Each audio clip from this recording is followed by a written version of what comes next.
नमस्कार। खेत खजाना में आपका स्वागत है। आज 22 अक्टूबर है और दिन है सोमवार। आज सरसों पर भी बात करेंगे और थोड़ी विस्तार से बात करेंगे कॉटन पर, बीटी नरमा कॉटन।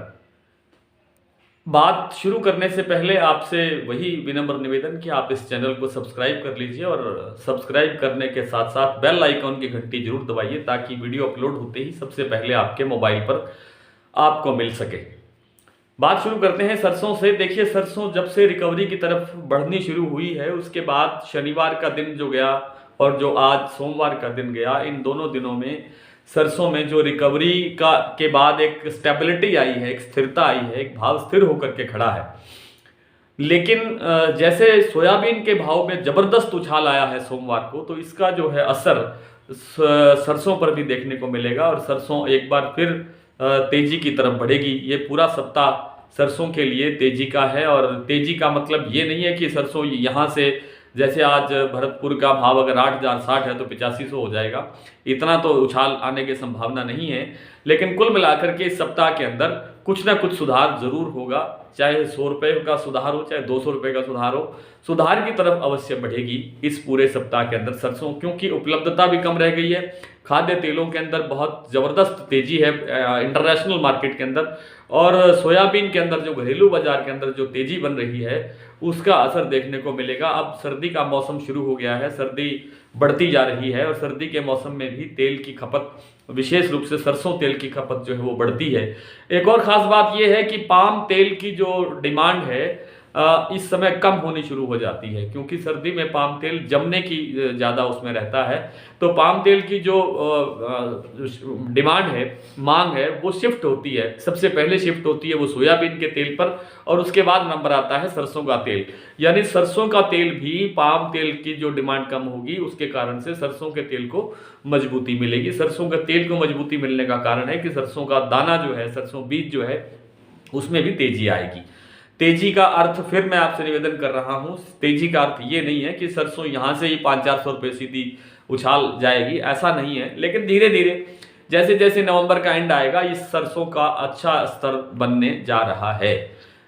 बात करते हैं कॉटन की। देखिए, उत्तर भारत से लेकर के और दक्षिण भारत के कुछ इलाकों में कॉटन की जो आवक है, नरमा जिसको बोलते हैं, बीटी कॉटन जिसको बोलते हैं, उसकी जो आवक है वो अचानक कम हो गई है, काफ़ी कम हो गई है। अगर पिछले साल की तुलना करें तो पिछले साल अक्टूबर और नवंबर का जो अब ये जो दिन जा रहा है आज का 22 नवंबर का, इसी दिन तक आप अंदाज़ा लगा लीजिए कि इस दिन तक पिछले साल की तुलना में इस साल जो पूरे देश की कॉटन की आवक है वो 50 लाख गांठ कम हो गई है।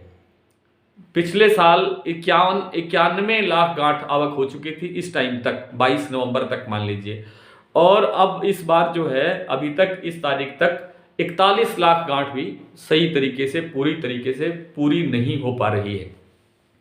और जो दूसरी स्थिति है मध्य भारत की, जो यानी महाराष्ट्र और मध्य प्रदेश का जो इलाका है या गुजरात का इलाका है, यहाँ से आवक इस बार बढ़ी है। पिछले साल की तुलना में यहाँ से आवकों में सुधार हुआ है, पिछले साल से कहीं ज़्यादा आवकें आ रही है। हालांकि बहुत बड़ा प्रेशर नहीं है, एक आध महाराष्ट्र को छोड़ करके थोड़ा और ज़्यादा प्रेशर नहीं है, इसलिए वहाँ पे महाराष्ट्र में और मध्य प्रदेश में और गुजरात में कॉटन के भाव यहाँ से डाउन है। आज मैंने पता किया तो यवतमाल के अंदर भाव, कॉटन का मंडी का भाव, यार्ड का भाव जो है वो 7800 से 8000 रुपये के बीच बोला जा रहा था क्वालिटी वाइज। तो जबकि जो इधर आपके उत्तर भारत के जो राजस्थान, पंजाब, हरियाणा की मंडियां हैं, यहाँ पर भाव इस समय 8300 रुपये से लेकर के 8600-8700 रुपये तक बोले जा रहे हैं। तो ये जो डिफरेंस आ रहा है, क्योंकि सबसे ज़्यादा नुकसान ही उत्तर भारत में हुआ है, हरियाणा, पंजाब और राजस्थान में ही सबसे ज़्यादा नुकसान हुआ है।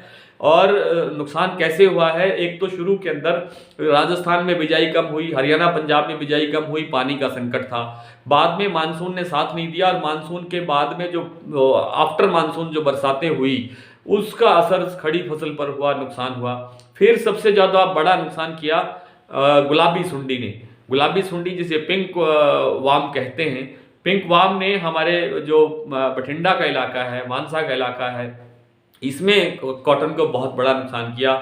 हरियाणा का हिसार है, फतेहाबाद है, सिरसा है, जींद है, इस इलाके में ज़बरदस्त नुकसान हुआ है। इसके कारण क्रॉप कम आ रही है और कुल मिलाकर के क्रॉप जो है वो कम आती हुई दिखाई दे रही है। लोकल डिमांड भी अच्छी है, इंटरनेशनल डिमांड में इस बार कुछ कमी आ सकती है, लेकिन कुल मिलाकर के जो कॉटन का जो रुख है अभी तेजी की तरफ बना रहेगा, बना रहने की प्रबल संभावना है। मध्य भारत के अंदर, महाराष्ट्र के अंदर भाव घटने का कारण ये है कि वहां पर आवक का प्रेशर बहुत ज्यादा है। आवक का प्रेशर उत्तर भारत में भी है, लेकिन आवकें यहाँ कमजोर होती जा रही हैं, घटती जा रही हैं। और पहले लगता था कि नवंबर के बाद में दिसंबर के अंदर आवकों का प्रेशर बढ़ेगा और उसके बाद फिर भाव में और गिरावट आएगी। लगता नहीं है कि 100-200 रुपए के अप डाउन के अलावा कोई इसके अंदर बहुत बड़ी गिरावट आएगी। आगे आगे कॉटन का बाजार बहुत अच्छा रहने की संभावना है। आइए कुछ मंडियों के बात कर लेते हैं भाव की। आज 22 तारीख को भरतपुर का भाव सरसों का खुला है 8,060 रुपये, जयपुर 8650 रुपये, एलनाबाद 7507 रुपये, खैरथल मंडी 8125 रुपये, फाजिलका 7750 रुपये, दादरी 7750 रुपये, गंगापुर 8080 रुपये, बीकानेर 7600 रुपये, हापुड़ 8300 रुपये, आदमपुर 7682 रुपये, मोरैना 8100 रुपये, सिरसा 7600 रुपये, बरेली 7600 रुपये, टोंक 7500 रुपये, दिल्ली का भाव है 8150 रुपये, टोहाना का 7475 रुपये, अलवर का भाव है 8175 रुपये, जोधपुर का भाव है 7500 रुपये और इंदौर का भाव है 7700 रुपये। पलवल का भाव है 7600 रुपये, गोहाना का भाव है 7800 रुपये, नौहर 7600 रुपये, हिसार 7500 रुपये, कोटा 7550 रुपये, ग्वालियर 7400 रुपये, हाथरस 7500 रुपये और अलवर का भाव बता चुका हूँ 8175 रुपये। एलनाबाद का जो नरमा बिका है आज, यानी बीटी कॉटन जो बिका है एलनाबाद में 8580 रुपये, अबोहर में 8480 रुपये, हनुमानगढ़ में 8600 रुपये, दादरी में 7600 रुपये, अनूपगढ़ में 8570 रुपये, संगरिया में 8651 रुपये, आदमपुर में 8475 रुपये, सिरसा में 8641 रुपये, फाजिलका में 8450 रुपये, मानसा में 8000 रुपये। कल कॉटन के बारे में इसकी जो जानकारी आज हमने आपको दी है वीडियो में, इसकी विस्तृत रिपोर्ट जो है कल आपको डेली बुलेटिन में सुबह पढ़ने को मिलेगी। नमस्कार।